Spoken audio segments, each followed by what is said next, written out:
So Xiaomi says its 17 Ultra is better than the iPhone. I bought one to see if that's actually true. Let's unbox it, try it out, and compare the cameras to my iPhone 17 Pro. The 17 Ultra will be released globally, but I got this one shipped from China. I initially ordered the regular 17 Ultra in lavender, but switched to the Leica edition because this one has a rotating camera bezel and some extra filters. The box also comes with a phone case that works with the rotating camera, a lens cap which is nice to have for protecting the camera, a lanyard, and a cleaning cloth. There's also a charger included. Let's talk about the design of this phone. I got the off-white color. The back has this leather effect texture and a smooth contrast panel, so that it resembles a real camera when you hold it horizontally. The phone case has a similar design, and it's not the easiest to put on, and you have to really pry this thing off. The camera is massive, and I'm glad to have this cap to protect it when it's not in use. The sides have this ribbed texture, and it's a pretty chunky phone. Here's some visual comparisons to my iPhone 17, 17 Pro, and the Samsung Z Flip 7. It's also pretty hefty at 230 grams, so if you have small hands, this might not be very comfortable to use, especially one-handed. The Leica edition has the red Leica logo on it, and this is also on the case. It has two 50-megapixel cameras for the ultra-wide and main camera, a 200-megapixel telephoto camera for the distance shots, and a front 50-megapixel selfie camera. The 200 megapixels has incredible detail compared to the iPhone's 48 megapixels camera. It has a rotating camera bezel, and I added the sticker just so you can see the rotation more clearly. You can rotate to zoom in and out, adjust exposure, and a couple of other camera settings. With every click, you get a small haptic vibration. Later in the video, I'll be doing more camera testing and comparisons of the phone and video quality. I'll show you where the iPhone looks better and where it looks worse. There's a camera grip you can buy separately that turns it into more of a camera feel. It has physical buttons you can click when holding it horizontally. The screen is a 6.9-inch OLED display with a refresh rate of 120 Hz. Colors look great on this.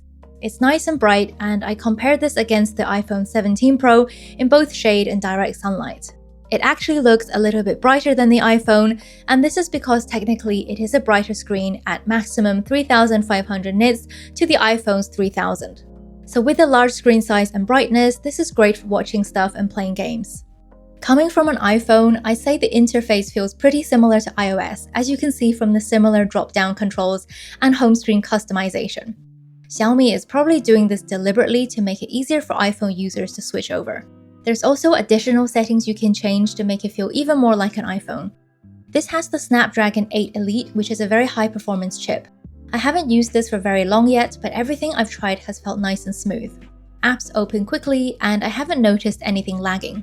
I played some games including Genshin Impact, and everything worked well. I haven't noticed it getting warm at all with the case on, but I also wasn't playing for a very long time. The battery life is amazing. The 6800 mAh capacity lasted me all day when I took it outside for filming, and there was plenty left at the end of the day.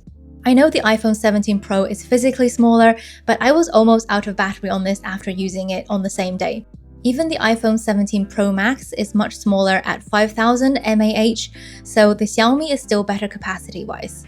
It supports fast charging, and I found it charged about as quickly as the iPhone despite having a larger battery.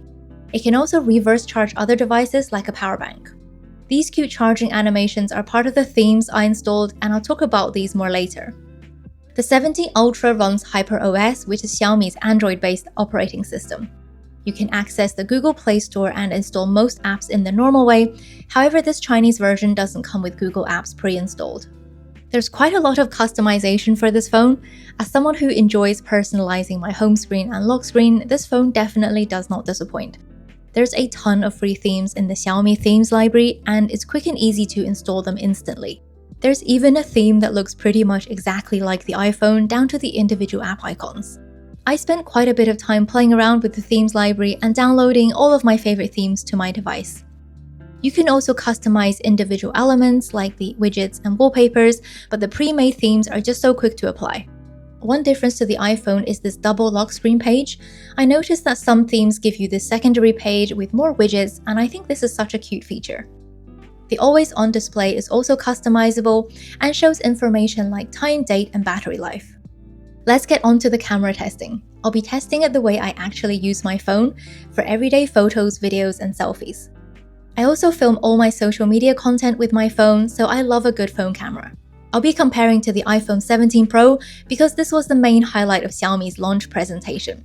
They showed all these clips where the 17 Ultra outperformed the iPhone, and I was pretty skeptical as an iPhone user.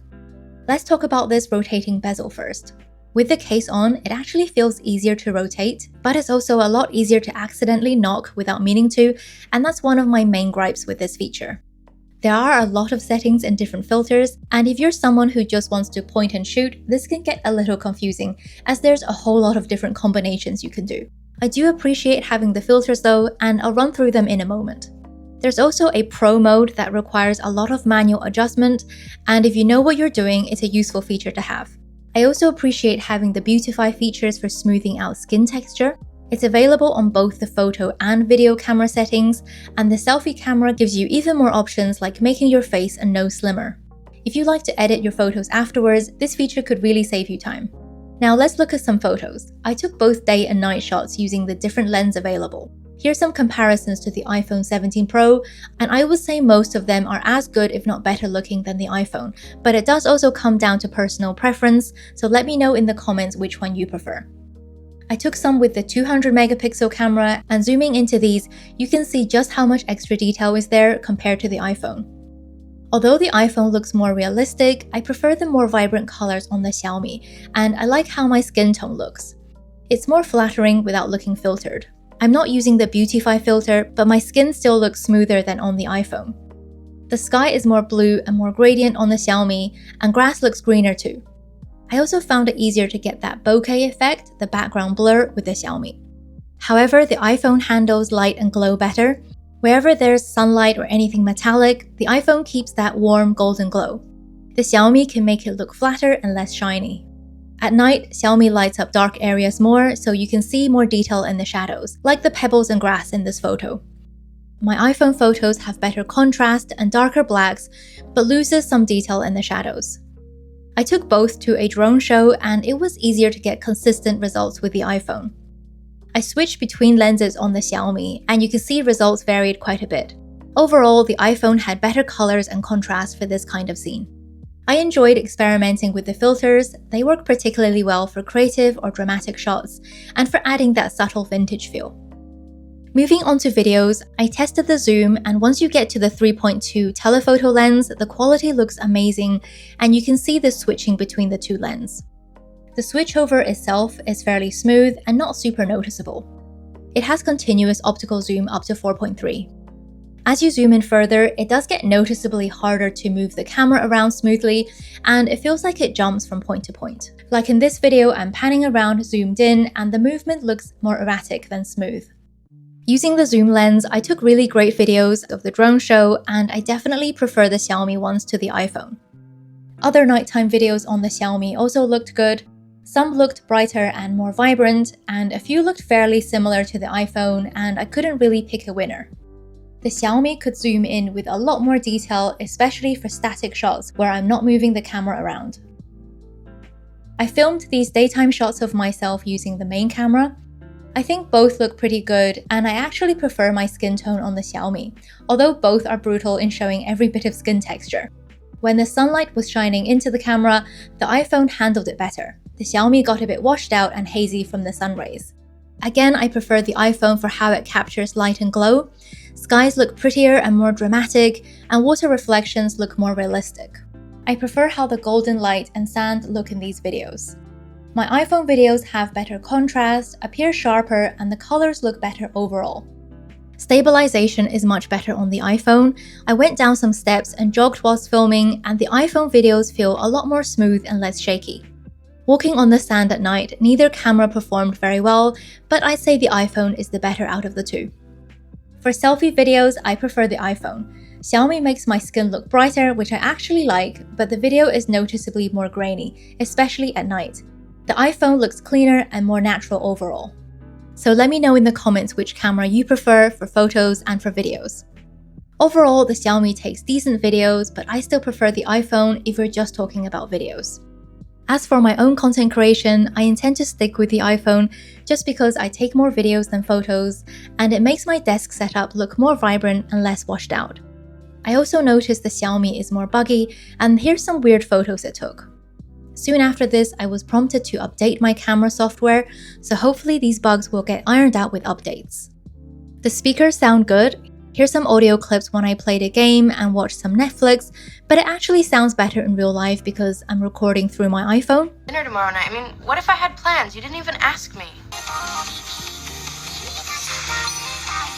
And here's what the microphone sounds like. I'm using it to record my voice, and this is holding the phone up close to my mouth. And here's what it sounds like when I move it further away from me at arm's distance, so you can judge the sound quality for yourself.